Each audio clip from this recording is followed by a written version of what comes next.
Assalamualaikum warahmatullahi wabarakatuh. Kami dari kelompok 5 ingin mempresentasikan hasil dari penelitian kami tentang analisis sistem informasi manajemen pada aplikasi fingerprint di LPK Cahaya Mandiri Indonesia dengan model SWOT. Saya sendiri Nisa Akhila dan rekan saya Ivan Andiara Litasari. Pembahasan pertama yang kita bahas antara lain adalah latar belakang. Latar belakang dari penelitian kami adalah dalam proses absensi manual masih membutuhkan banyak kertas hingga absensi menjadi tidak efisien dan akurat sehingga membutuhkan tenaga dan waktu untuk menyusun data kehadiran karyawan.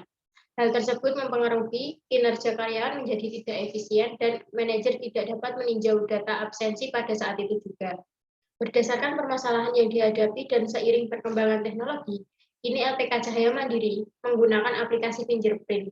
Aplikasi tersebut dapat mempermudah dalam absensi dan menginput kehadiran karyawan, sehingga menjadi lebih akurat dan efisien. Tetapi dalam penggunaan aplikasi fingerprint, pihak pengelola atau manajer kurang mengetahui kondisi, strategi, kebijakan, dan nilai untuk masa depan, karena kinerja tidak terfokus pada job desk masing-masing. Maka dari itu, pihak pengelola atau manajer membutuhkan suatu model yang bisa membantu pengelola untuk mengetahui kondisi strategi kebijakan nilai aplikasi tersebut.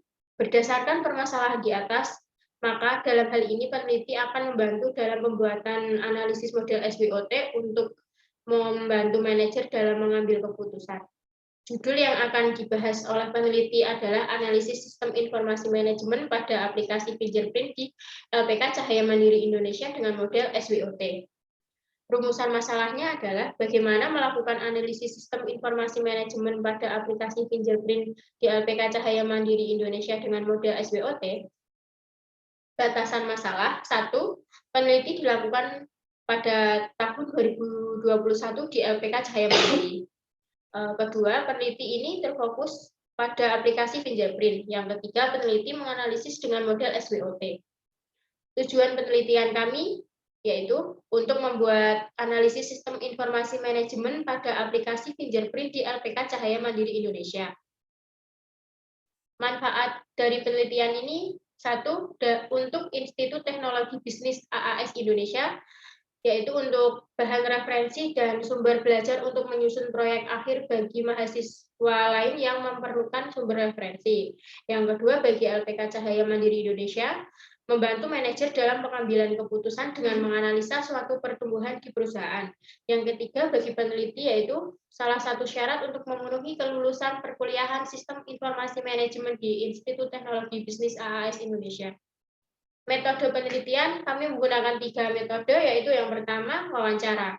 Wawancara kami kepada pimpinan dan LPK Cahaya Mandiri Indonesia untuk mendapatkan informasi yang dibutuhkan dalam pembuatan sistem yang dikehendaki untuk digunakan dan sistem yang sedang berjalan. Yang kedua yaitu menggunakan metode observasi, yaitu mengamati secara langsung tentang sistem aplikasi fingerprint di LPK Cahaya Mandiri Indonesia. Yang ketiga, studi pustakanya melakukan studi literatur, yaitu mengumpulkan data dengan cara mencari buku referensi, tutorial, atau bahan-bahan teori mengenai analisis sistem informasi manajemen pada aplikasi fingerprint di LPK Cahaya Mandiri Indonesia, dan beberapa referensi lain yang menunjang tujuan penelitian. Selanjutnya adalah metode pengembangan sistem. Dalam metode pengembangan sistem dibagi menjadi beberapa. Yang pertama adalah input data. Input data dibagi menjadi beberapa. Yang pertama adalah judul dari penelitian, yang kedua adalah profil, yang ketiga visi misi, dan yang terakhir adalah parameter. Yang kedua adalah proses. Dalam proses, berdasarkan nilai dari keadaan LPK Cahaya Mandiri Indonesia yang diperoleh, peneliti akan melakukan analisis SWOT, yaitu yang pertama adalah rule 1, jika S lebih besar dari W atau O lebih besar dari T, maka nilainya A. Yang B, rule 2, S lebih besar dari W atau O lebih kecil dari T, maka nilainya B. Rule 3, S lebih kecil dari W, O lebih besar dari T, maka nilainya C. Sedangkan rule 4, S lebih kecil dari W, O lebih kecil dari T, maka nilainya D. Dari hasil penelitian itu memperoleh hasil laporan. Yang pertama adalah tentang kondisi perusahaan. Kondisi perusahaan di LPK Cahaya Mandiri untuk saat ini, bangunan yang berada di LPK semuanya sudah berupa bangunan permanen. Bangunan terdiri dari ruang kelas, ruang kantor, musola, asrama. Sarana prasarana penunjang pembelajaran cukup lengkap. Segala kebutuhan yang diperlukan untuk proses pembelajaran kondisinya baik dan jumlahnya mencukupi untuk peserta. Dampak dari pandemi, keadaan perusahaan saat ini kurang stabil disebabkan berkurangnya minat masyarakat dalam mengikuti program magang ke Jepang karena banyak peserta yang keberangkatannya tertunda. Yang kedua, peneliti mendapatkan informasi tentang strategi perusahaan. Yang pertama adalah bekerja sama dengan LPK yang belum memiliki izin SO. Yang kedua, mendirikan anak perusahaan khusus untuk melatih bahasa dan kesiapan untuk mewawancara dengan pihak Jepang. Yang ketiga adalah memberikan kesempatan bagi masyarakat yang ingin mengikuti program magang ke Jepang, namun terkendala dengan biaya, yaitu dengan cara LPK CMI bekerja sama dengan lembaga keuangan syariah untuk memberikan pinjaman sebesar 22 juta per orang. Dana tersebut dapat diangsur setelah peserta berangkat ke Jepang. Yang ketiga adalah kebijakan tentang perusahaan. Yang pertama adalah menerapkan aplikasi dengan aplikasi absensi fingerprint atau online. Yang kedua, melakukan pencegahan manipulasi data atau kecurangan. Yang ketiga, menyiapkan kerangka kerja yang sesuai. Dan yang terakhir adalah meningkatkan sumber daya dalam perusahaan. Landasan teori yang pertama yaitu sistem informasi manajemen. Sistem informasi manajemen sebagai suatu sistem berbasis komputer yang membuat informasi bagi para pengguna yang memiliki kebutuhan serupa. Para pengguna SIM biasanya atas entitas-entitas organisasi formal, perusahaan, atau subunit di bawahnya. Informasi yang diberikan oleh SIM menjelaskan perusahaan atau salah satu sistem utamanya dilihat dari apa yang telah terjadi di masa lalu, apa yang sedang terjadi, dan apa yang kemungkinan akan terjadi di masa depan. Pengertian ini menurut ahli bernama McLeod dan Sel 2017. Kedua, lembaga pelatihan kerja. LPK atau lembaga pelatihan kerja menurut pasal 26 ayat 4 Undang-Undang Nomor 20 Tahun 2003 tentang Sistem Pendidikan Nasional merupakan salah satu satuan pendidikan non-formal yang diadakan bagi masyarakat yang memerlukan pengetahuan, keterampilan, kecakapan hidup, dan sikap untuk mengembangkan diri. Lembaga pelatihan kerja sendiri fokus pada pengambilan profesi, bekerja, usaha, atau untuk melanjutkan ke jenjang pendidikan yang lebih tinggi. Yang ketiga yaitu fingerprint. Fingerprint adalah sebuah alat elektronik yang menggunakan sensor scanning untuk mengetahui sidik jari seseorang sebagai verifikasi identitas.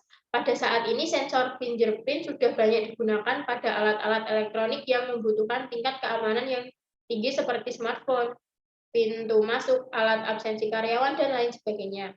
Yang keempat adalah analisis SWOT. Analisis SWOT adalah identifikasi berbagai faktor secara sistematis untuk merumuskan strategi perusahaan. Analisis ini didasarkan pada logika yang dapat memaksimalkan kekuatan dan peluang, namun secara bersama dapat diminimalkan kelemahan dan ancaman. Yang kelima yaitu komponen pendukung. Analisis sistem informasi manajemen pada aplikasi fingerprint di LPK Cahaya Mandiri Indonesia dan beberapa referensi lain yang menunjang tujuan penelitian. Hasil dan pembahasan. Yang pertama, hasil dari penelitian kami yaitu mendapatkan profil LPK Cahaya Mandiri Indonesia. LPK Cahaya Mandiri Indonesia yaitu sebuah organisasi pengirim tenaga kerja magang ke Jepang yang lebih dikenal dengan sebutan Cahaya. Lembaga ini didirikan di Palangkarep RT 7 RW 6, Tehudan, Colomadu, Karanganyar, Jawa Tengah. Lembaga ini didirikan sejak tahun 2007. Walaupun pada tahun 2007 belum memiliki izin penyelenggaraan pemagangan, akan tetapi melalui kerjasamanya dengan SO yang sudah memiliki izin, Cahaya telah mengirimkan beberapa peserta magang ke Jepang. Selama bekerja dengan organisasi-organisasi, Cahaya telah mendapatkan banyak pengetahuan dan pengalaman. Sistem pelatihan yang diselenggarakan oleh Cahaya dinilai positif oleh pemerintah Indonesia karena menghasilkan peserta magang yang berkualitas baik, sehingga akhirnya Pada bulan Juli 2008, LPK Cahaya resmi mendapatkan izin sebagai organisasi pengirim tenaga kerja ke Jepang dari Depnarkernas RI. Selanjutnya adalah visi dari LPK Cahaya Mandiri Indonesia, yaitu untuk mewujudkan sumber daya manusia yang berkualitas dengan etos kerja tinggi, memiliki integritas, loyalitas, dan disiplin yang baik, sehingga dapat meningkatkan perekonomian dan perindustrian bangsa Indonesia. Selanjutnya adalah misi dari LPK Cahaya Mandiri Indonesia itu sendiri. Yang pertama adalah mempersiapkan pendidikan dan pelatihan yang disesuaikan dengan kebutuhan calon peserta magang Jepang. Yang kedua, membekali peserta dengan pembinaan mental disiplin, patuh pada peraturan kerja keras, dan tanggung jawab. Selanjutnya adalah struktur organisasi LPK Cahaya Mandiri Indonesia. Yang pertama adalah direktur. Direktur dipimpin oleh Ibu Sari Puji Rahayu yang bertugas sebagai koordinator pengambil keputusan, mengelola, serta mengawasi sebuah perusahaan.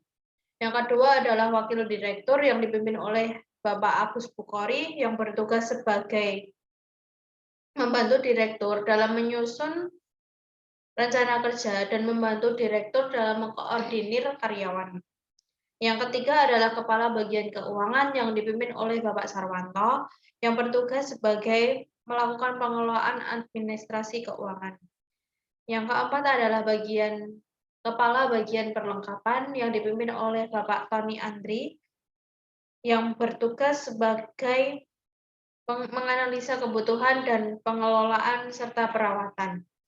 Yang kelima adalah Kepala Bagian Perekrutan yang dipimpin oleh Ibu Vera Erviani.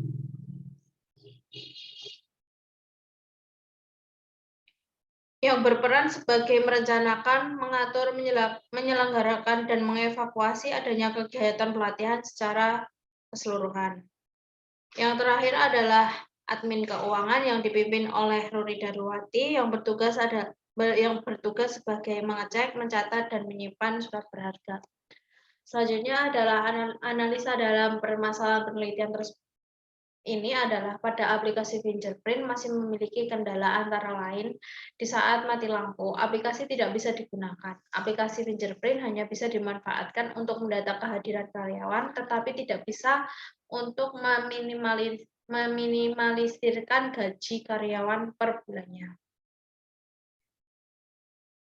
Selanjutnya adalah analisis sistem informasi manajemen. Yang pertama adalah diagram konteks. Dalam diagram konteks ini untuk sistem aplikasi fingerprint adalah sebagai berikut. Yang pertama adalah sistem informasi absensi fingerprint. Ini diolah atau diverifikasi data fingerprint oleh karyawan. Data tersebut diinput oleh karyawan dan dalam sistem ini melibatkan personalia atau karyawan yang meliputi laporan rekap absen, laporan data absen, rekap absen, atur waktu absen, dan data karyawan. Selanjutnya adalah HIPO atau hierarki input proses output. Dalam aplikasi fingerprint adalah sebagai berikut. Yang pertama adalah login, lalu menuju ke menu utama, dan menu utama ini dibagi menjadi beberapa. Yang pertama adalah file masuk, file transaksi, file laporan, upload, dan exit. Yang file masuk meliputi master karyawan, master jam kerja, master kelompok jam, master info terminal, dan file transaksi meliputi rekap absensi, edit absensi, file laporan meliputi laporan data absensi, laporan rekapitulasi, yang terakhir upload, langsung ke exit. Dalam penelitian ini sudah disebutkan bahwa peneliti melakukan atau menguji dengan model SWOT. Yang pertama adalah strength, weakness, opportunist, dan threats.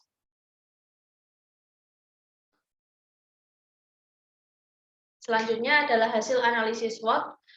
Yang pertama adalah strength. Strength itu adalah kelebihan dari perusahaan ini. Yang pertama adalah fingerprint, meningkatkan produktivitas perusahaan karena lebih memicu karyawan untuk hadir tepat waktu dan kehadirannya tidak efektif. Kami beri bobot 1. Selanjutnya adalah banyaknya alumni dari LPK Cahaya Mandiri Indonesia yang lolos magang ke Jepang, kami beri bobot 0,7. Selanjutnya adalah peralatan pembelajaran yang memadai, kami beri bobot 0,5. Selanjutnya adalah perusahaan yang sudah memiliki izin pemberangkatan ke Jepang, kami beri bobot 0,4. Maka dari itu, nilai parameter kita ambil rata-rata 65%. Yang kedua yaitu weakness atau kelemahan. Kelemahan pertama yaitu perhitungan gaji masih dengan cara manual, kami beri bobot 0,8. Yang kedua, promosi perusahaan masih kurang, kami beri bobot 0,4. Yang ketiga, sensor sidik jari tidak bisa mengenali jari yang basah, kami beri bobot 0,3. Yang keempat, pembagian kinerja karyawan tidak sesuai, kami beri bobot 1. Nilai parameter weakness atau kelemahan senilai 63%. Yang ketiga, opportunity atau peluang. Yang pertama yaitu melakukan promosi kepada lembaga pelatihan yang belum memiliki izin pemberangkatan ke Jepang. Kami beri bobot 0,8. Yang kedua, mendapat pinjaman dana bagi siswa yang kurang mampu, kami beri bobot 1. Yang ketiga, bekerja sama dengan perusahaan lain, kami beri bobot 0,7. Yang keempat, lebih efektif dalam melakukan absensi, kami beri bobot 0,6. Dan nilai parameter dari peluang yaitu 78,78%. Yang keempat, threat atau ancaman. Yang pertama, banyaknya lembaga pelatihan khusus lainnya, kami beri bobot 0,5. Yang kedua, sidik jari tidak bisa direcord, kami beri bobot 0,1. Yang ketiga, tidak bisa absen jika terjadi listrik mati, kami beri bobot 0,6. Yang keempat, tidak bisa mengirimkan peserta magang ke Jepang, kami beri bobot 0,4. Nilai parameter ancaman yaitu 40%. Selanjutnya adalah desain sistem.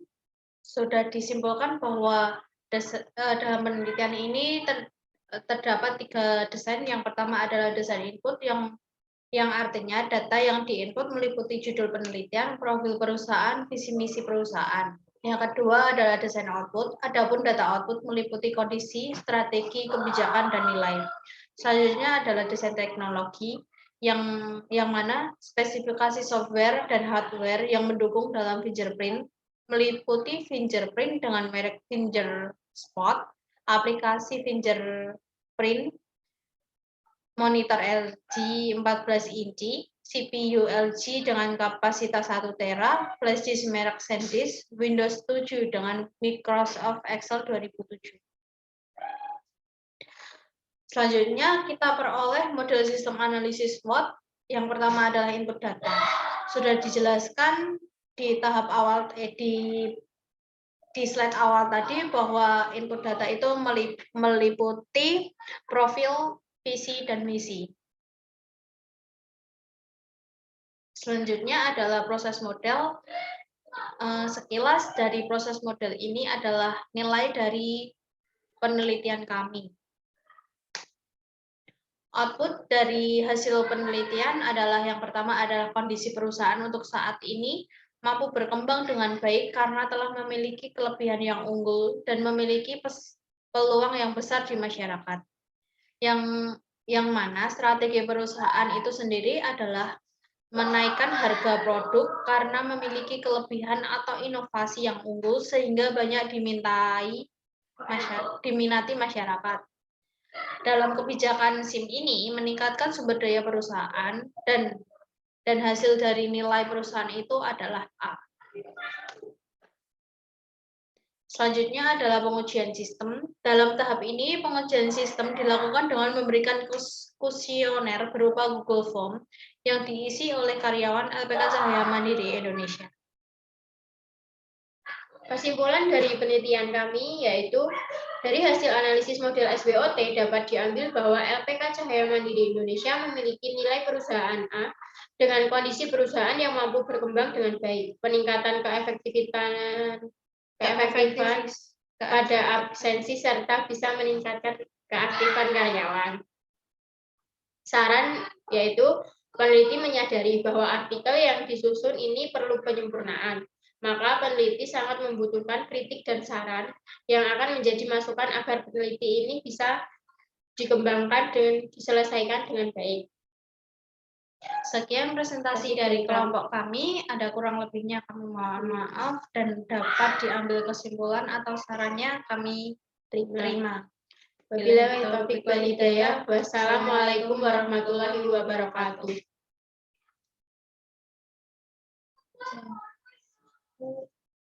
Ini